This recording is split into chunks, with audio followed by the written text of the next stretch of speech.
अब तक क्या किया हमने कि 512 is multiplied with 10 raise to the power 6। हमारे रूल्स के अकॉर्डिंग क्या है कि हमें m.0 बनाना है, नहीं जीरो के बाद कुछ भी हो सकता है, वो बना नहीं है, बट डेसिमल से पहले हमारे पास सिंगल डिजिट होनी जरूरी है। इट मीन्स मैं डेसिमल कहाँ लगाऊंगा अब कि 5.12। डेसिमल के आफ्टर कितनी डिजिट है मेरे पास, 2 डिजिट है। इट मीन्स यहाँ पावर और क्या कर देंगे, ऐड कर देंगे। चलो ऐड कर देते हैं, तो अब बन गई अपनी 8। सेम एज सेकंड कंडीशन अगर हम देखते हैं अपनी, तो सेकंड कंडीशन में देखो हमने लिखा है 0.1000000061। नॉर्मली हमने क्या किया था, डेसिमल को रिमूव किया था, तो ये रिमूव किया 1 2 3 4 5 6 7 8 और 9 डिजिट है ना। तो इसको हम क्या लिख सकते हैं, 10 रेज टू द पावर 9। यानी ऑलरेडी अगर डेसिमल लगा हुआ था तो हमने डेसिमल को रिमूव किया और उतने ही डिनोमिनेटर में एक्सपोनेंट्स के फॉर्म में उसको शो कर दिया मैंने। ठीक है, यानी अब ये कैसे लिखा जा सकता है कि 61 upon 10 raise to the power 9। 61 upon 10 raise to the power 9 लिखा जा सकता है। बट हमें क्या करना था कि हमें तो वहां पर एक डेसिमल लगाना था, है ना, हमें वहां पर एक 1 डेसिमल लगाना ही है। जब लगाना है तो हम क्या करेंगे बेटा बोलो, तो यहाँ से पहले तो इसको ऊपर उठा के लेके जाएं, तो इसको मैं लिख सकता हूँ 6.1 upon 10 raise to the power 8। अब आप कहोगे क्यों लिखा आपने ये, है ना, तो देखो अगर मैं यहाँ 1 डेसिमल लगाऊंगा इट मीन्स मुझे नीचे 10 चाहिएगा, यानी मैं इस 10 रेज टू द पावर 9 जो है उसको ऐसा लिख सकता हूँ 61 upon 10 multiply by 10 raise to the power 8। यहाँ से 10 का डेसिमल लग जाएगा, ये इसको ऊपर लेके जाएंगे अब, तो बनेगा 6.1 raise to the 10 raise to the power -8। यानी जब हमने ऑलरेडी डेसिमल वैल्यू दे रखी थी, यानी वैल्यू अपनी स्मॉलर थी, तो वैल्यू किस में आई है, नेगेटिव में। ये वैल्यू ग्रेटर लार्जर वैल्यू थी, इट मींस हम चले गए पॉजिटिव वैल्यू में। ये तो एक एग्जांपल दिया था मैंने जब डिस्क्राइब किया था इंट्रोडक्शन इसका। अब चलो कुछ क्वेश्चंस करते हैं तो शायद अच्छे ढंग से बात समझ आ जाएगी, क्योंकि हम पहले करेंगे सिर्फ लार्ज नंबर को फिर स्मॉलर नंबर को।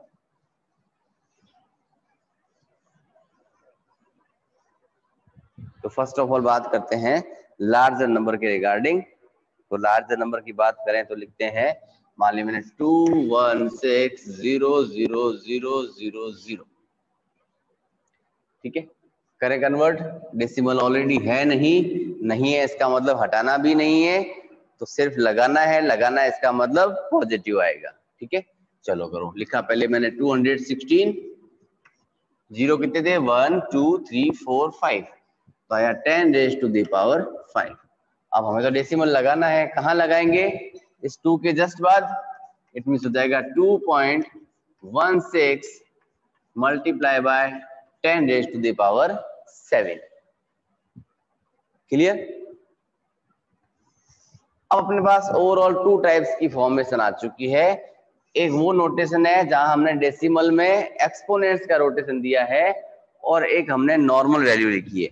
एक तो हमने क्या लिखी है, नॉर्मल वैल्यू लिखी है, और एक लिखा है हमने इसका डेसिमल नोटेशन, है ना।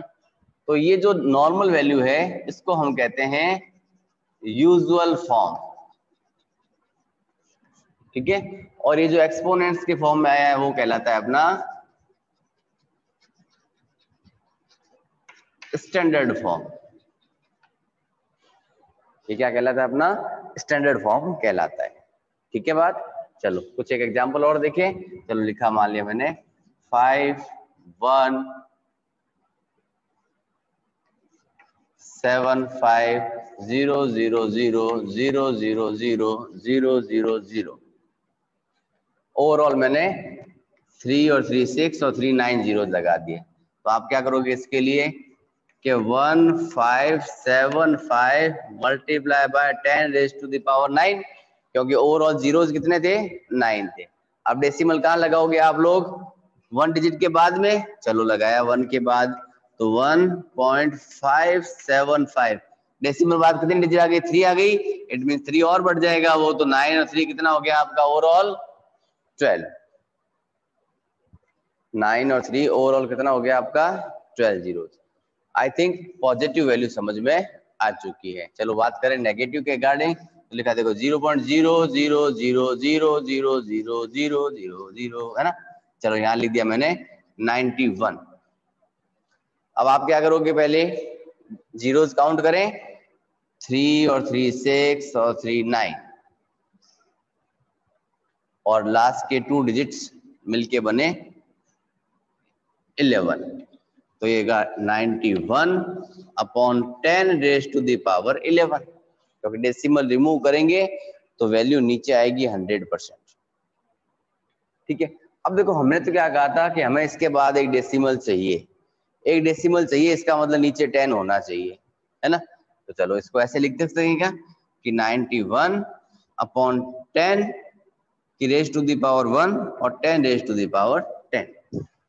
अब क्यों लिखा, क्योंकि हमने एक्सपोनेंट्स और पावर नोटेशन में क्या देखा था कि जब बेसिस इक्वल होते हैं, साइन मल्टीप्लाई का होता है, तो पावर्स ऐड हो जाती है। देखो मैंने दोनों का बेस इक्वल कर दिया 10 और 10, एक की पावर 1 कर दी, एक की पावर 10 कर दी, 10 और 1 11 हो जाएगा। यानी इस चीज को मैं ऐसे भी लिख सकता था। क्यों लिखा, क्योंकि मैंने 91 में एक डेसिमल लगाना था। ठीक है, लगाया डेसिमल, क्या बना कि 9.1 अपॉन में 10 रेज़ टू दी पावर 10। अब 10 रेज़ टू दी पावर नीचे से उठ के जब ऊपर जाएगी तो माइनस में आ जाएगी ना, तो लिखा 9.1 multiply by 10 raise to the power -10। बहुत सिंपल सी बात थी, है ना। बस क्वेश्चन थोड़ा सा घुमा के दे देता है, बस ज्यादा कुछ नहीं है कॉम्प्लिकेशन इस क्वेश्चन में। सिर्फ 2 टाइप्स के क्वेश्चन बनते हैं स्टैंडर्ड फॉर्म में, केवल 2 टाइप्स के क्वेश्चन है। First of all positive value और सेकंड नेगेटिव वैल्यू। अब आपको पता क्या चलेगा, क्वेश्चन दिमाग में एक ये भी तो आता है कि सर हमें क्या पता चल रहा है कि ये पॉजिटिव में जा रहा है नेगेटिव में जा रहा है। तो जहां ऑलरेडी डेसिमल लगा हुआ नहीं है वो ऑटोमेटिक किसका है, पॉजिटिव का है। ठीक है, जिसमें डेसिमल लगा हुआ नहीं है वो किसका हो गया, पॉजिटिव, और इसमें डेसिमल लगा दिया वो बन गया अपना नेगेटिव। चलो एक और ले लें एग्जांपल, 0.0000003 और 1, है ना। चल यहाँ 3 1 2 कर देते, कर दिया मैंने।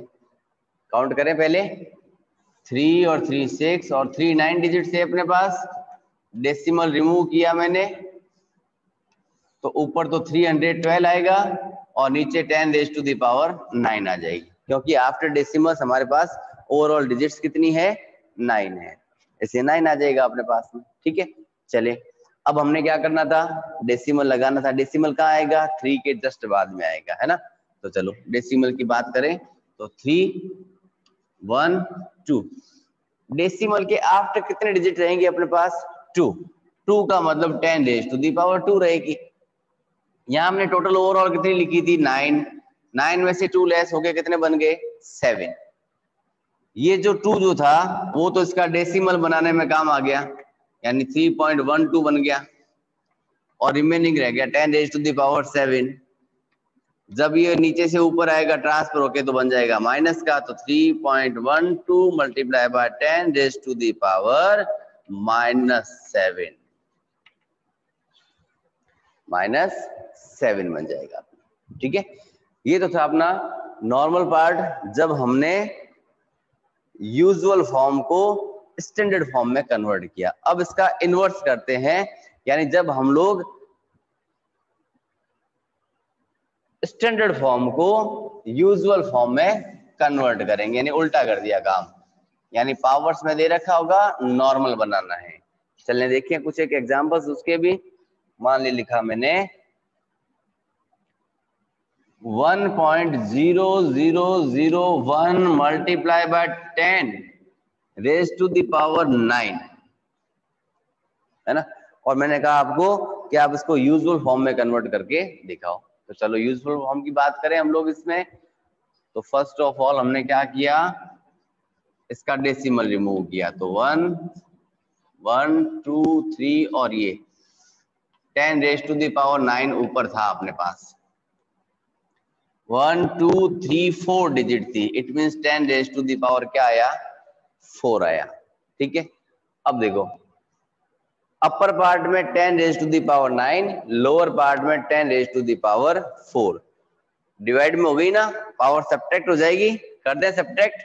तो देखो मैंने क्या लिखा, 1 0 0 0 1 मल्टीप्लाई बाय 10⁻⁹ माइनस 4, और 9 में से 4 लेस करते 5 बचेगा अपने पास,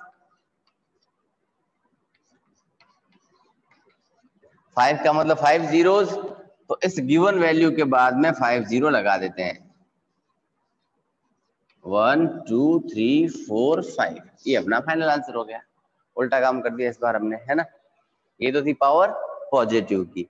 अगर मैं पावर नेगेटिव की बात करूं आपके लिए, तो चलो एक लेते हैं छोटा सा एग्जांपल, इसमें मान लिया लिख दिया मैंने 3.02 मल्टीप्लाई बाय 10⁻⁻⁻6। ठीक है, चले फर्स्ट ऑफ ऑल तो डेसिमल रिमूव करें, तो 3.02 डेसिमल रिमूव करने का मतलब 10⁻²। ठीक है, मल्टीप्लाई में वही चला 10⁻⁻⁻6। इसको क्या लिख सकते हैं हम लोग, 302 अपॉन 10⁻⁸ लिख दूं क्या, चल जाएगा अपना काम, है ना।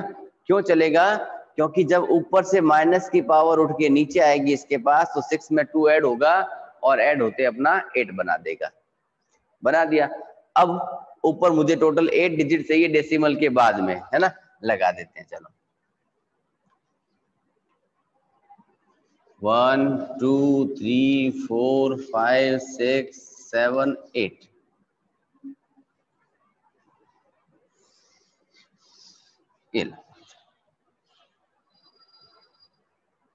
बहुत सिंपल सा काम था। आई थिंक यहां तक समझ में आ गया होगा। तो next and last exercise 12.2, previous exercise में हमने एक्सपोनेंट्स एंड पावर्स के रिगार्डिंग कंडीशंस अप्लाई कर ली थी। ठीक है, अब बात करते हैं कंपेयर करने के लिए।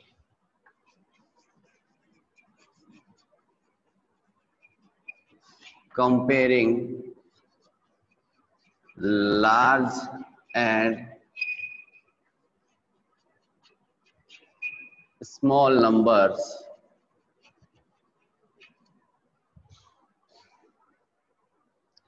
using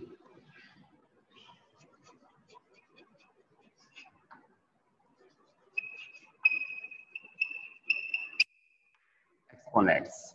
comparing large and small numbers using exponents, यानी एक्सपोनेंट्स का यूज करते हुए हम लोग बड़े और छोटे नंबर को कंपेयर करना सीखते हैं। ठीक है, इसके लिए कुछ एक कंडीशंस है हमारे पास, उन कंडीशंस को फॉलो करेंगे, रूल्स को देखेंगे और फिर बात करते हैं उसके रिगार्डिंग। First of all